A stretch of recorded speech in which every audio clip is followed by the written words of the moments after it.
لہذا اگر میں اپنی جان کو نقصان پہنچاؤں گا یا میرے بدن کے کسی حصے کو میں نقصان پہنچاؤں گا یہ جائز نہیں، حرام ہے۔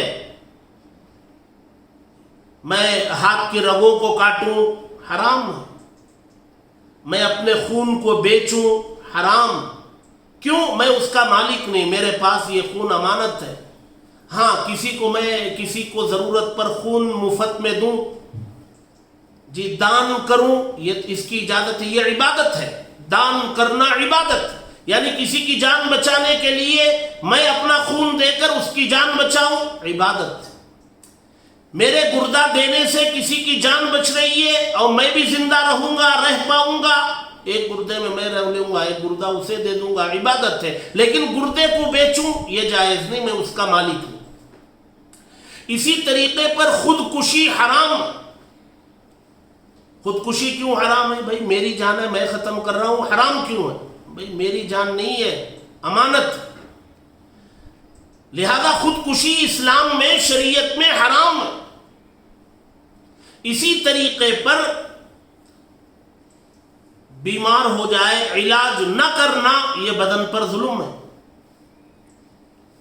اللہ کے نبی صلی اللہ علیہ وسلم کو بھی بیماری لاحق ہوئی اور آپ نے علاج بھی فرمایا، اطباء آپ کے پاس تشریف لائے، آپ کا بھی علاج ہوا، تو علاج سنت ہے، احتیاط کر۔ اللہ کے نبی صلی اللہ علیہ وسلم نے فرمایا اگر تم سنو کہ کسی علاقے میں کوئی وبائی مرض پھیلا ہے، مثلا طاعون پھیلا ہے، اللہ کے نبی نے فرمایا کہ اس علاقے میں نہ جاؤ۔ یہ احتیاط نہیں تو اور کیا ہے؟ یہ کون فرما رہے؟ یہ اللہ کے نبی فرما رہے۔ کبھی تم مدینے میں رہتے ہو، تمہیں پتہ چلے کہ مدینے سے باہر کسی اور علاقے میں طاعون کی وبا پھیلی ہے یا کوئی اور مرض پھیلا ہے، تو مدینہ میں وہ وبا نہیں ہے تو یہاں کے لوگ وہاں نہ جائیں۔ یہ احتیاط ہے، اپنی جان کی، اپنی صحت کی حفاظت کرنا یہ اسلام ہے، یہ مذہب ہے۔ لہذا اس وقت یہ جو وبا پھیلی ہوئی ہے جس کو کووڈ-19 کا نام دیا گیا، یہ وبا پھیلنے والی بیماری ہے، ایک سے دوسرے کو لگنے والی بیماری ہے۔ لہذا اس میں احتیاطی پہلوؤں میں کہا گیا کہ سماجی فاصلہ بنائے رکھیں، یعنی ایک دوسرے سے کچھ فاصلہ رکھیں، چہروں پر ماسک پہنیں، جتنا ہو سکتا ہے اپنے گھروں میں اپنے اوقات گزاریں، باہر ضرورت پر نکلیں اور جب ضرورت پوری ہو جائے گھروں میں واپس ہو جائے۔ جی لیکن ہمیں یہ دیکھ کر بڑا افسوس ہوتا ہے کہ گلیوں میں، کوچوں میں، ہوٹلوں پہ، بیکریوں پہ راتوں میں دیر گئے تک بہت بڑا طبقہ بیکاری میں اپنے اوقات ضائع کر رہا ہے، اتنا لاپرواہ ہے کہ اس کو سمجھ ہی نہیں آ رہی ہے کہ یہ انتہائی احتیاط کا موقع ہے۔ اس موقع پر ہمیں احتیاط کر کے اپنی بھی، اپنے گھر والوں کی بھی جان کی سلامتی کا فکر کرنا چاہیے۔ بھائی میں باہر آؤں اور باہر لاپرواہی میں گزروں، مجھے کسی کی بیماری لگ جائے اور رات دیر گئے میں گھر جاؤں اور باہر کی یہ وبا میں لے کر کے اپنے گھر میں چلا جاؤں، گھر میں میری ماں ہے، باپ ہے، بیوی ہے، بچے ہیں، میں ان میں منتقل کر دوں۔ میری قوت مدافعت، میری امیونٹی مضبوط ہے، میں تو بچ جاؤں گا، لیکن میری ماں کی کمزور ہے، وہ تو چلی جائے گی دنیا سے، تو میری ماں کے جانے کا ذریعہ کون بنے گا؟ میں بنوں گا۔ کیوں نہیں سمجھ آ رہی؟ یہ وقت جو ہے اللہ تبارک و تعالیٰ نے ہمیں دیا ہے، اپنے گھروں میں رہیں، نمازوں کو اپنے وقت پر پڑھیں، خواتین اذان جیسے ہی کانوں میں اذان کی آواز ٹکرائے مصلے بچھائیں، نماز پڑھیں، رجوع کریں اللہ سے، قرآن مجید کی تلاوت کا اہتمام گھروں میں کریں، سارے گھر والے ایک وقت بیٹھ کر کے دعا کریں۔ کتنا اچھا ہوگا وہ گھر جس گھر میں بیوی بچے سب بیٹھ کر کے ہاتھ اٹھا کے اللہ سے مانگے، ان میں سے کوئی ایک دعا کرنے والا ہو۔ کبھی بیوی دعا کر دے، کبھی شوہر کر دے، کبھی کوئی بچہ کر دے، کوئی بچی کر دے، اللہ کی رحمت نازل نہیں ہوگی اس گھر پر؟ بہرحال موجودہ حالات جو ہے وہ انتہائی خطرناک دور سے ہم لوگ گزر رہے ہیں. قیامت کے قریب والا زمانہ ہے. جتنی علامتیں قیامت کے قائم ہونے کی بتائی گئی تھی وہ سب ہو گئیں. بڑی بڑی کچھ علامتیں باقی رہ گئی ہیں. حضرت عیسیٰ علیہ السلام کی آمد باقی ہے، حضرت مہدی ان کا نزول باقی ہے، مہدی کی آمد باقی ہے، اور کچھ ایسی بڑی بڑی علامتیں باقی ہیں. چھوٹی ساری علامتیں وہ دنیا میں ظاہر ہو چکی ہیں. قیامت کے قریب والے زمانے میں ہے، فتنوں کا زمانہ ہے. اپنے ایمان کو بچانے کی فکر کرنا ہے. میں نے قرآن مجید کی ایک آیت پڑھی تھی، وہ 7ویں پارے کی آیت ہے اور آیت نمبر 105 ہے. اس میں اللہ تبارک و تعالیٰ فرماتے ہیں جب فتنے بہت زیادہ ہو جائیں گے، ایمان کو بچانا مشکل ہو جائے گا، تو اللہ تبارک و تعالیٰ فرماتے ہیں یا ایھا الذین آمنوا، اے ایمان والو، علیکم انفسکم، تم اپنی ذات کی فکر کرو. یعنی میں صرف اپنی ذات، اپنے ایمان کی فکر کروں گا.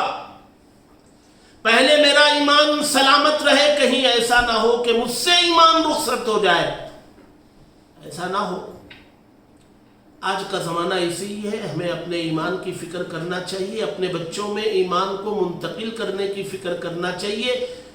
دنیا و آخرت کی سب سے بڑی دولت جو ہمیں ملی ہے وہ ایمان کی ملی ہے. یہ ایمان سلامت تو سب کچھ سلامت، اور اگر ایمان نہیں تو کچھ نہیں.